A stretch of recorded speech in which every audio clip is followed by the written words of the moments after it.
Welcome to the Lean Out Your Business podcast, a show dedicated to helping entrepreneurs accelerate business growth and simplify success. I'm your host, Crista Grasso, and I've been working with businesses for more than 2 decades to help them lean out and optimize what's working while eliminating anything that's not adding value. So if you are ready to get more time back in your day, more profit in your business, and to do business differently, growing and scaling on your terms, let's dive into today's episode.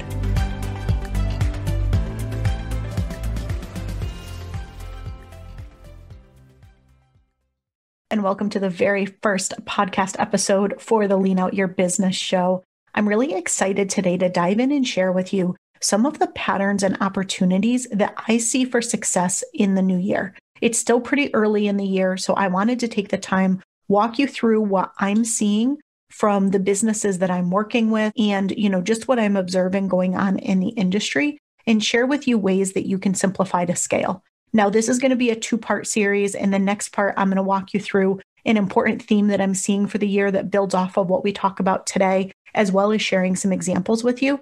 But for today, let's dive in and start to look at what some of those patterns and opportunities for success are. The first pattern that I'm seeing is connection. And I'm sure that you're seeing this as well. People are really craving connection much more so than they were in prior years. And I think this is a trend that we're going to see continuing, as well as deepening in this year. You are probably noticing that video is a big focus right now. And I think part of the focus on video is people really craving that connection. They want to know the companies that they're buying from. They want to know the people that they're working with. You can't get away with some of the more generic messaging and hiding behind the computer in the way that you were in the past. And without being able to connect in person with people in a big way, video is becoming more and more important. So when you think in your business about connection and you think about your customers and your target market specifically, how can you connect with them better? Are there things that you're doing today where you can do more video? You can do more smaller circle or higher touch experiences for people. Maybe you add a VIP tier to some of your programs or some of your offers or your services where you can create that small circle, very intimate experience where people get the opportunity to work with you or your team more directly and become more of a number in a giant pool of other people. Are there personalized touches and things that you can do? When new clients sign on to work with me, whether they work with me privately or whether they join my mastermind or one of my group coaching programs, one of the things that I do that they always respond really well to is I send a personalized handwritten note. I also send most people my 90-day lean out planner. So I send them an actual physical product as well. So they get a nice welcome pack when they sign on and start working with me. Think about, is there something like that that you can do in your own business? Or if you already do something like that, is there a way you can step it up to further that connection with people?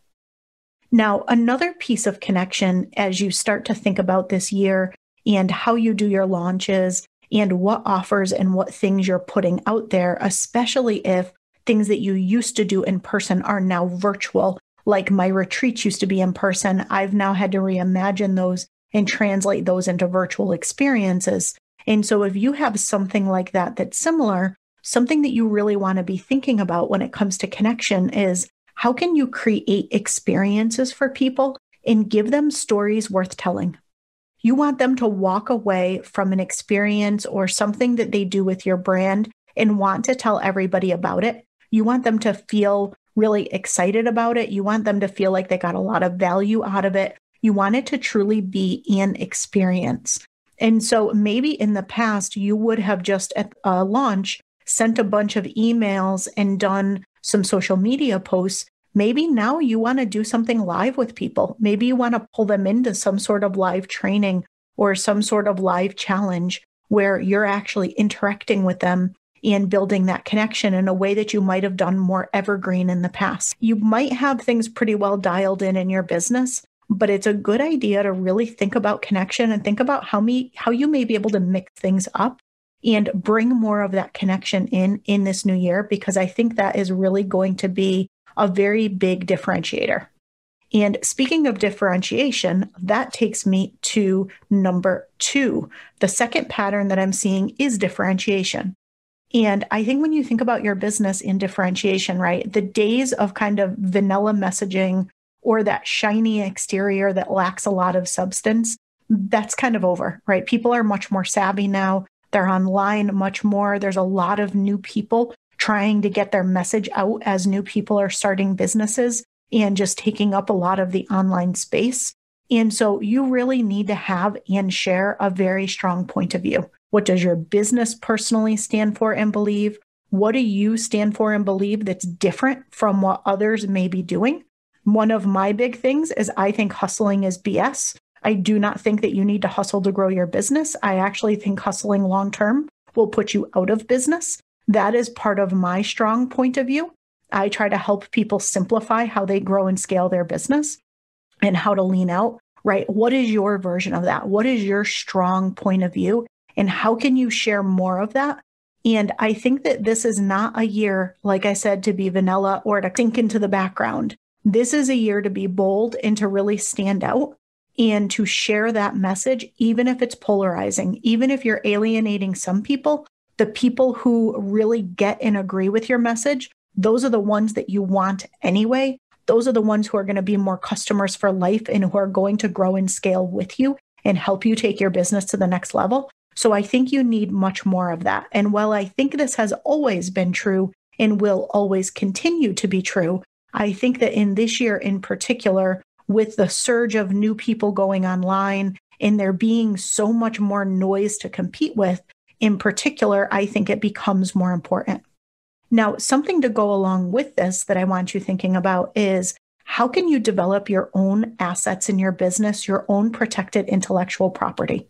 So one of the things that I teach people how to do is to add planners, workbooks, or journals into their business to create a physical product that complements and amplifies the results that people get from working with them in more of an online world, whether it's through one-on-one coaching or group coaching or mastermind experience or membership, however you normally work with your clients. I think having some form of physical product to go along with that is a huge value add and helps you to differentiate. So something to consider if you don't already have that. But even not a physical product that's customer facing, what are the assets and intellectual property that you can be building behind the scenes in your business? Those are the things that really make your business valuable. If you were ever to sell your business, those are the things that are extraordinarily valuable. But those are also the things that make you different and your business different in the market and helps customers start to think of you as the go-to person for that unique IP that you have that's different from something that maybe others in your space have. The other thing that I really want to talk about here is you need to embrace what makes you you. I think so often people recognize this in newer businesses, but it's something that people forget about, and it still comes up for all of us that have been in business for many, many years. And there is a lot of pressure to do things a certain way. Oh, well, when you're launching, this is the way to launch. Oh, well, when you're doing this, this is how you do it. When you're selling, you need to agitate the pain. Do you? Can you provide the benefits and paint a better tomorrow instead of agitating the pain and driving people down? I believe you can, right? But there's just all of these rules and these different ways of doing things that we hear so often, and they get kind of ingrained in how we think we need to run a business, that sometimes we don't even notice that we're falling into a little bit of the sea of sameness that's out there, where we're modeling some of what other people are doing instead of really embracing what makes us us. I'm not an agitate the pain kind of person. I'm a pretty optimistic kind of person. I want to tell people all about the opportunities and the amazing things that are going to happen in their business when they lean out or when they create a physical product. I don't want to doom and gloom, use scare tactics and tell them their business is going to fail if they don't do it. Why would I ever leverage those types of strategies?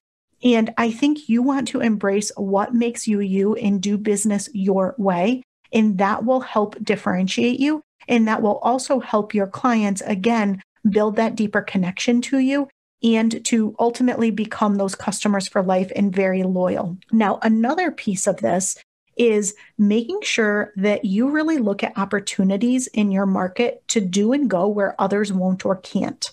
And here's what I mean by this. I talk about this a lot when I'm helping people create those physical products, And so I'll use that example with you, but you can translate this to anything that you do in your business. Most people will not take the time to create a planner. They will think about creating a planner or a workbook for their business, but they won't actually do it because it's hard. It takes time, it takes money, it takes energy. And by default, most people will do the easiest things. How can you do the hard things? How can you do the things that are really going to help you differentiate yourself and really help you stand out because others aren't going to be willing to do them?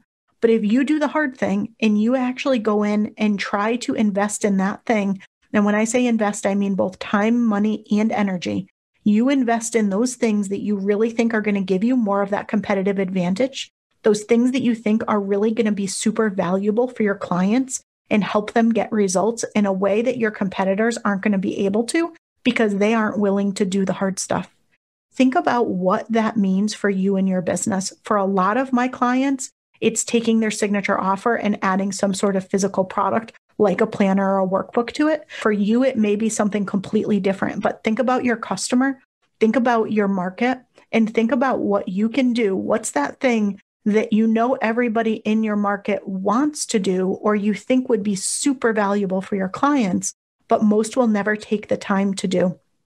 That's what you want to be thinking about. Circling back, number one was connection. Number two was differentiation. Let's keep building off of that and move on to number three. And number three is value. You want to be very much focused on providing the maximum amount of value for your clients. And this goes along with number one and number two. A lot of them, if they right now are valuing connection, how can you provide that connection? When you think about the results that your clients want, what is a way that you can get them results? And best of all, what is a way that you can get them results that others in your industry may not be willing to do?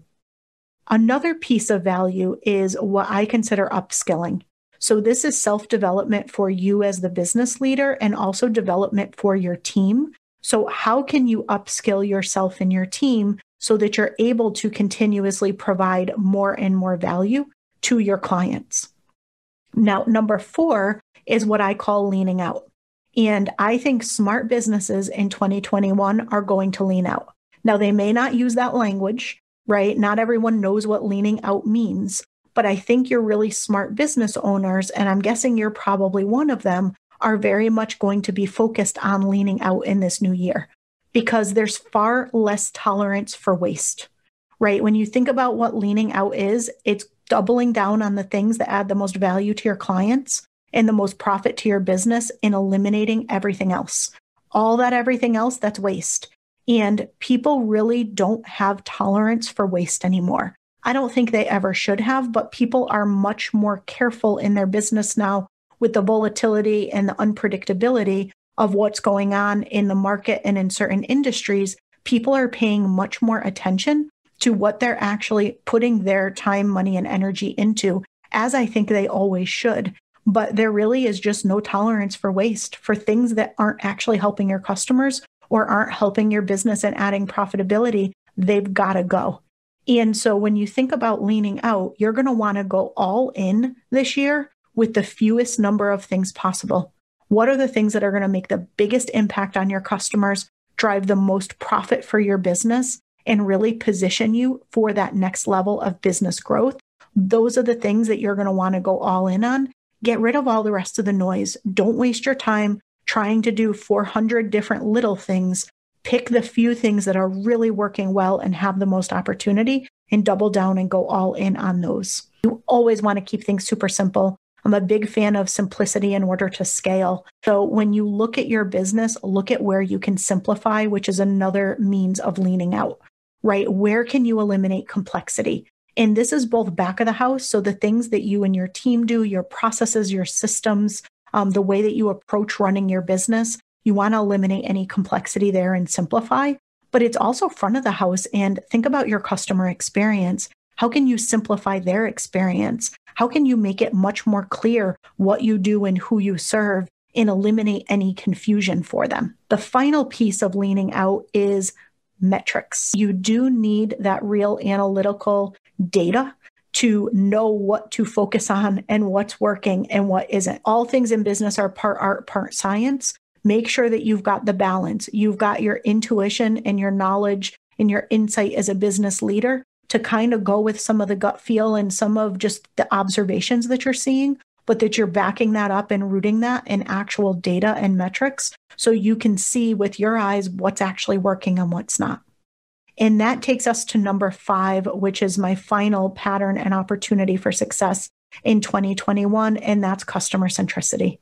If you think about it, your customer is what will allow you to grow and scale your business. As I talk to people about setting a vision for their business, which we get into in a different episode, one of the key facets of vision that I think so many people are missing is the customer. And so as you think about the future of your business and you're thinking about your role in the business, you're thinking about the business and where you want to see it, you need to also be thinking about your customer and what does that customer of the future need and want from you, and what are the services and the offers and the things that you're providing to them. You want to be thinking about that now and really making that a focus for this year. To summarize this, right, I think that those who are able to combine customer centricity with connection and differentiation and value, and those who actually run their business lean and eliminate all of the waste and noise and things that aren't adding value and profit, those are the ones who are going to win the game in 2021. And honestly, in most years going forward. I think although these are patterns and opportunities I'm seeing right now for 2021, I think these are going to be patterns and opportunities for at least the next few years, if not many, many years to come. So let's summarize. What you want to do here is you want to look at and focus on connection and value. So look at where you can do smaller circle, higher touch, higher value experiences for your clients, and see if there may be premium tiers or VIP options that you can add if you have things that are more group related and you don't have that today. If you do have that today, look at how you can either step it up or make sure as you're promoting and positioning your different offers that you're really emphasizing that that is something that you have, because I really believe that's something people are going to be looking for. Then you're going to want to differentiate and embrace what makes you and your business. And you're going to want to take that unique point of view that you have and really put that out there and avoid that sea of sameness in following all of the shoulds that you hear so often in business. And I'm going to dive into this a bit in the next follow-on session to this one. Then, ultimately you want to stay lean, right? You always want to stay lean, but figure out what's working and go all in on just those things. So go all in on the fewest number of things possible and get rid of everything else. Avoid the urge to split your focus across a whole lot of different things and really double down and go all in on those few things that are going to make the biggest difference. Make sure that you've got your measures in place, and make sure when you're looking at your measures and your metrics and your KPIs that you're really making sure that they're the things, again, that are beyond vanity metrics and the things that are really going to move the needle and make a big difference in your business. And then finally, stay customer centric and put your customer at the core of your business and the decisions that you're making. So I hope you enjoyed part 1. I will see you in part 2.